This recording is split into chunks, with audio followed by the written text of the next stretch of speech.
तो जो विद्यार्थी कक्षा 10 में है और 2025 की 24 फरवरी को हिंदी की बोर्ड परीक्षा देने जा रहे हैं, उनको मेरी ओर से शुभकामनाएं। लेकिन उनको मेरी ओर से एक सलाह भी है।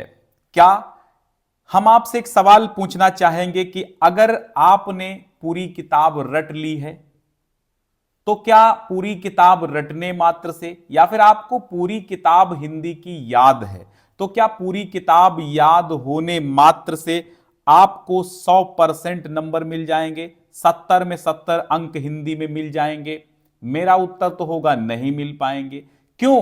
क्योंकि किताब याद होने से आपके 70 में 70 नहीं आएंगे। आपके दिमाग में सब कुछ भरा हुआ है, लेकिन आप एक बेहतरीन कॉपी जब तक नहीं लिखेंगे बेहतरीन तरीके से, तब तक आपके 70 में 70 नहीं आ सकते। क्यों? क्योंकि आपको याद तो सब है, आपने कॉपी पर नहीं लिखा। एग्जामिनर क्या देखता है, अंक देने वाला क्या देखता है, आपकी मार्कशीट कहां से बनती है, वो सब बातें कॉपी पर डिपेंड करती हैं। क्या होता है और क्यों होता है कि आपसे पीछे, आपकी कक्षा में आपसे सदैव पीछे रहने वाला बच्चा आपसे 5 अंक 10 अंक एक्स्ट्रा ले आता है? उसका बड़ा कारण होता है कॉपी पर लेख का इफेक्ट। सबसे पहली बात, सुंदर हैंडराइटिंग तो किसी को भी सम्मोहित, आकर्षित करती है अपनी ओर। दूसरे नंबर पर कॉपी लिखने का तरीका जो बेहतरीन जिसका होता है, अंक उसी के बेहतरीन आते हैं। 70 में 70 आपको भी लेना है तो कॉपी को अच्छे तरीके से लिखने की कोशिश करनी होगी। हालांकि आपकी राइटिंग सपोज दैट नहीं बनती है, कुछ बच्चों की बहुत अच्छी राइटिंग बनती है, कुछ बच्चों की राइटिंग अच्छी नहीं बनती है, लेकिन राइटिंग अंकों पर विशेष भारी नहीं पड़ती है। क्योंकि राइटिंग का मायने तो बस इतना है कि राइटिंग अगर अच्छी होती है तो एक आध शब्द अगर मिस्टेक है तो उसमें छिप जाता है। 100 अवगुण गुणमा छिपे, तो वो होता है। गुणों में अगर 100 गुण है, ठीक है, अगर आप में 100 गुण है, एक अवगुण है, तो वो छिप जाता है। तो उसी मामला वैसा ही है। तो राइटिंग खराब है कोई दिक्कत नहीं, लेकिन लिखा सही होना चाहिए, क्योंकि एग्जामिनर सही उत्तर देखता है, ना कि राइटिंग देखता है। नंबर 1 पे राइटिंग तो प्राथमिक है ही है, प्राइमरी चीज राइटिंग है। अच्छी राइटिंग सबको आकर्षित करती है और सब आपको अंक देने के लिए आतुर होंगे। राइटिंग नहीं बनती, घबराने की बात नहीं, लेकिन कॉपी का तरीका, प्रश्नोत्तर डालने का तरीका अच्छा होना चाहिए और उसी से आपकी कॉपी अच्छी हो जाती है।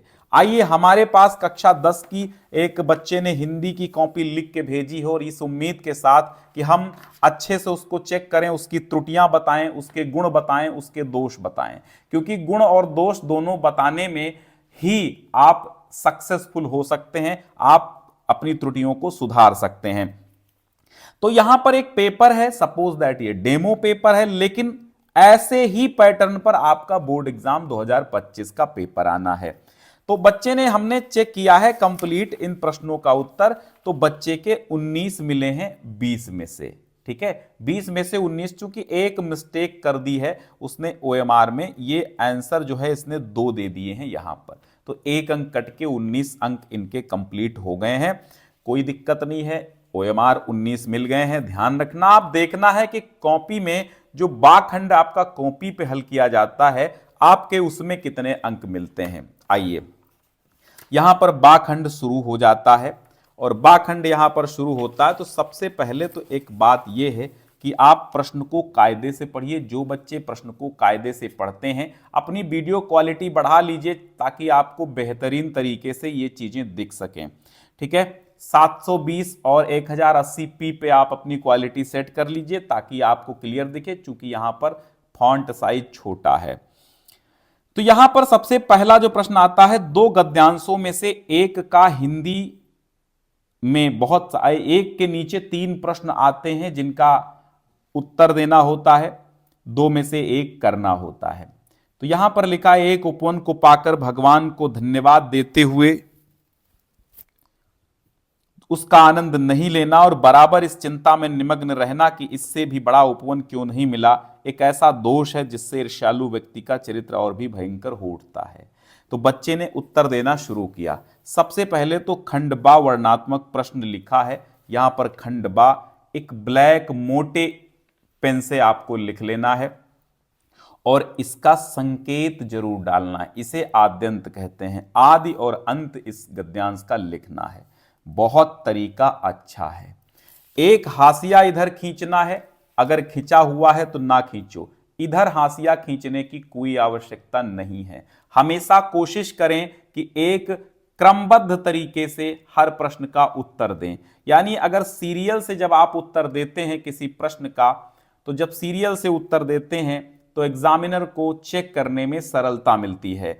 अब एग्जामिनर जो होते हैं उनको भैया जितनी अच्छी सरलता मिलेगी वो खुश होकर उतने अच्छा अंक दे देंगे, क्योंकि अब आप खिचड़ी बना के रख देंगे तो पता ही नहीं चलेगा कि कौन सा प्रश्न कहां पे किया है, तो बार बार उसको वो पेपर देखना पड़ता है, जिससे टाइम ज्यादा लगता है कॉपी चेक करने में।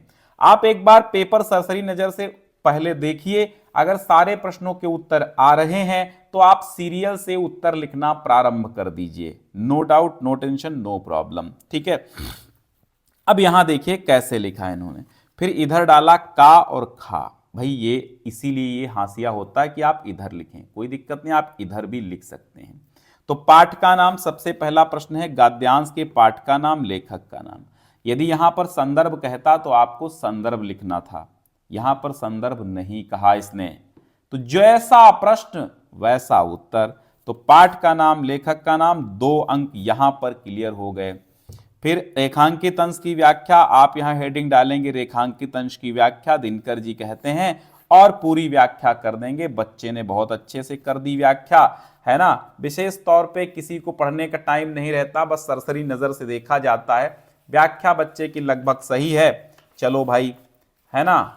और यहां पर देखिए, हाँ, हमारे जैसे एग्जामिनर होंगे भाई, किसी बच्चे को अंक कम ना दें, वही अच्छा है, क्योंकि बच्चा है, कोई कंप्यूटर तो है नहीं जो उसने 100% एक एक बिंदु सही किया होगा।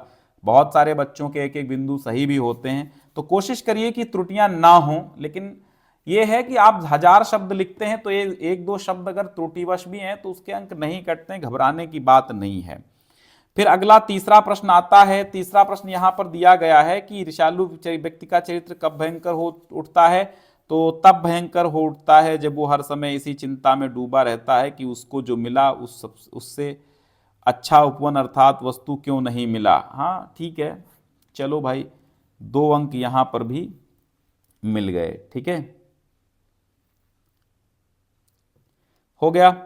इसके पूरे के पूरे गद्यांश में 6 अंक मिले। तो गद्यांश का हल आपको ऐसे ही करना है। फिर आती है प्रश्नोत्तर संख्या 2। अब यहां पर एक गद्यांश, अब एक पद्यांश आएगा, इस पद्यांश के नीचे दिए गए प्रश्नों के उत्तर देना है। इस पद्यांश में मानुष हो तो वही रसखान, या फिर आप करिए अणुयुग बने धारा जीवन हित। इसके नीचे भी 3 प्रश्न होंगे, 6 अंकों के होंगे, तो आप इसको देखिए। तो अणुयुग बने धरा जीवन हित स्वर्ग सृजन का साधन, ये इन्होंने इसका किया है। तो इसी का इन्होंने देखो यहां पर क्या कर दिया, एक संकेत दे दिया कि भाई बिल्कुल सही है, और अथवा के बाद किया तो अथवा भी डाल दिया है, तो ठीक है, डाल दिया है। संदर्भ, इसमें पहला प्रश्न पूछा गया कि संदर्भ लिखिए, दूसरा रेखांकित अंश की व्याख्या, तीसरा कौन सा अलंकार है हृदय सिंधु में। तो देखिए भाई, पंत यहां पर लिखा, प्रस्तुत पद्यांश कविवर सुमित्रानंदन पंत द्वारा रचित ऋता काव्य संग्रह से हमारी पाठ्य पुस्तक के काव्य खंड में संकलित चंद्रलोक में प्रथम बार शीर्षक से उद्धृत है। जबरदस्त, कोई दिक्कत नहीं है यहां पर, ठीक है, जबरदस्त तरीका है, विशेष अच्छा लिखा है इन्होंने। संदर्भ आप हमेशा, बहुत सारे बच्चे कहते हैं सर कॉपी में संदर्भ कैसे लिखें, तो देखिए संदर्भ लिखने का यही एक बेहतरीन तरीका है। फिर रेखांकित अंश की व्याख्या कीजिए। पंत जी कहते हैं कि पृथ्वी और चंद्रमा का प्रेम बहुत पुराना है, और इत्यादि इत्यादि इन्होंने लिख दिया, और ये देखिए 2 अंक यहां पर भी इनको मिले। फिर अगला है हृदय सिंधु में कौन सा अलंकार है, तो रूपक अलंकार यहां पर है, बिल्कुल यहां पर भी 2 अंक मिल गए, ठीक है। फिर प्रश्न संख्या 3 आती है। 3 में संस्कृत के 2 गद्यांश होते हैं, और चौथे में संस्कृत के, चौथे में संस्कृत के 2 श्लोक होते हैं। तो भाई देखिए यहां पर इयम नगरी विविध धर्माणाम, तो सबसे पहले संदर्भ लिखिए, संदर्भ के मिलते हैं 2 अंक, ठीक है। और अनुवाद के मिलते हैं 3 अंक। तो वाराणसी नामक, तो कैसे लिखेंगे संस्कृत में कि प्रस्तुत गद्यांश हमारी पाठ्य पुस्तक हिंदी के संस्कृत खंड के वाराणसी नामक पाठ से लिया गया है। बस इसमें वाराणसी के सौंदर्य तथा शोभा का वर्णन किया गया है, ये लिखने की विशेष आवश्यकता नहीं थी, फिर भी लिख दिया, अच्छा है, कम न लिखो।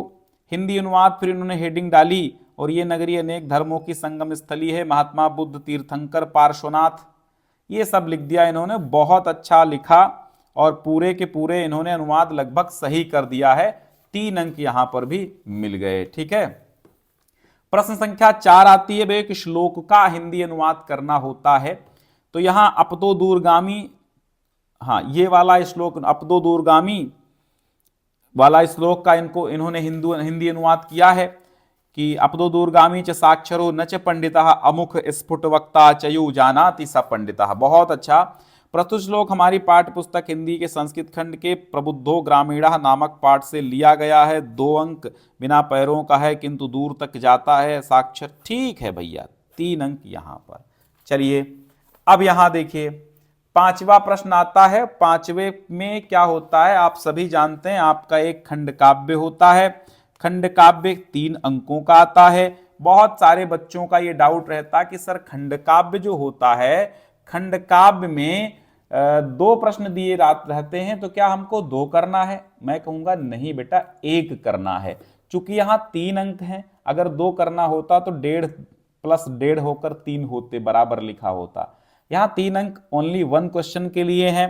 तो लिखा है किसी एक प्रश्न का उत्तर, तो चाहे 2 आते हैं, इनमें से 1 का ही उत्तर आपको देना है।